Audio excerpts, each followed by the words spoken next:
There's a lot of neat things to see at the Pentagon. Hey, I am Chuck the Bureaucrat, and if you have gotten stationed at the Pentagon, or really if you're just visiting on TDY, there are a lot of interesting things to see here. And today, what I want to do is I want to share a couple of my favorites. Now, if you're just learning your way around the Pentagon, follow this link, and I'll put it in the descriptions, and you can learn how to navigate this maze-like building.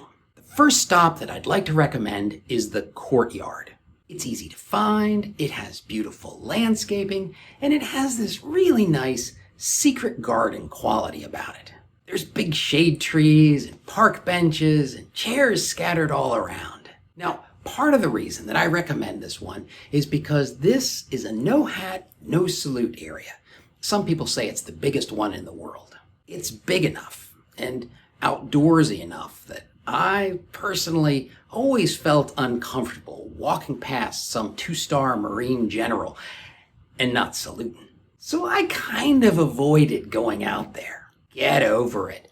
Get out there, get some sunshine, visit the little grab-and-go restaurant at the center of the courtyard. And while you're checking out with your sandwich and your little can of soda, you can contemplate the fact that you are literally standing at ground zero for multiple nuclear warheads. Next, and in no particular order, there's a couple of really good 9/11 memorials. One popular stop is the Pentagon Memorial Chapel that's located on 4th Corridor E Ring on the first floor. Aside from the historical significance of this chapel and some of the surrounding memorials, there are at least 2 reasons to know where this one is.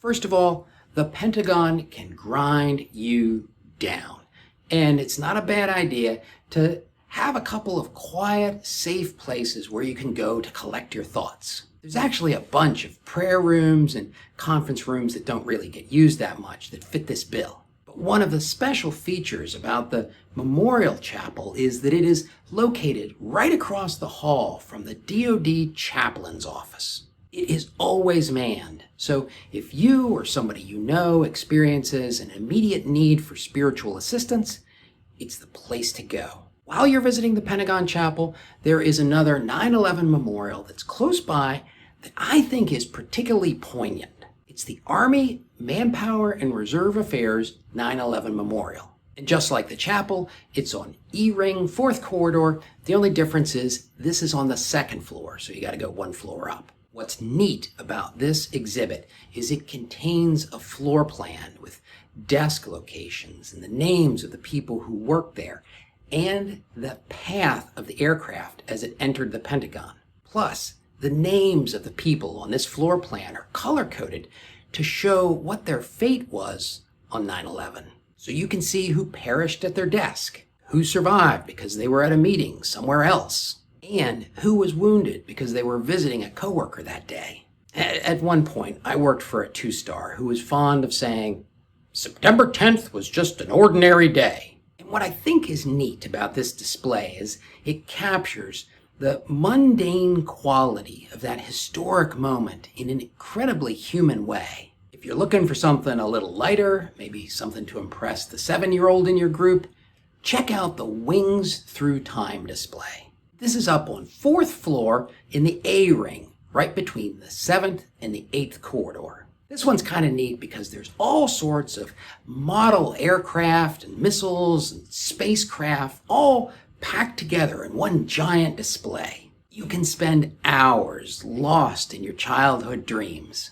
Now, if you're more of a Navy ships and subs kind of person, you can find their models sprinkled throughout the Pentagon, but they aren't packed together in a single display the way the Air Force has theirs. While we're on the topic of the Air Force, one of the displays I particularly like is the Tuskegee Airmen display. I've held these pilots in high regard ever since I read Stephen Ambrose's book, The Wild Blue. Now, the book isn't about the Tuskegee Airmen, it's actually about the bombers that they protected, but it makes it clear that these were top-notch fighter pilots. Plus, one of my favorite Pentagon Easter eggs is, where can you see a swastika displayed in the Pentagon?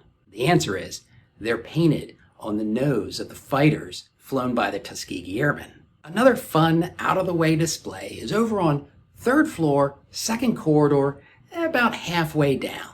This shows what the Pentagon looked like at different stages in its past. There have been some major renovations over the years, and while you may not think it looks too snazzy now, back in the 90s, it was downright soul-sucking. And then there's a couple of Pentagon favorites, the purple water fountain and the pink flamingo. As far as I can tell, they don't have any real historical significance. They're kind of more like side quests for achievement points only. Being able to just walk to these easily, it's usually the mark of a Pentagon long-timer who knows his way around the building. Now, part of the reason that both of these are tricky is because they're actually in the Pentagon underground. The pink flamingo is in the basement, out on E-ring in Corridor 9. Now, remember, the Pentagon actually has more than 5 rings underground. So if you go looking for the pink flamingo, pack a lunch, because God knows where you're going to end up. The purple water fountain, that's a little easier.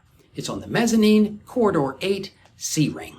And to me, the real benefit of finding the purple water fountain is that if you pay attention as you're going there, you might find the quiet little out-of-the-way restaurant that almost nobody knows exists. It's a really handy place for clandestine lunches or just eating in peace.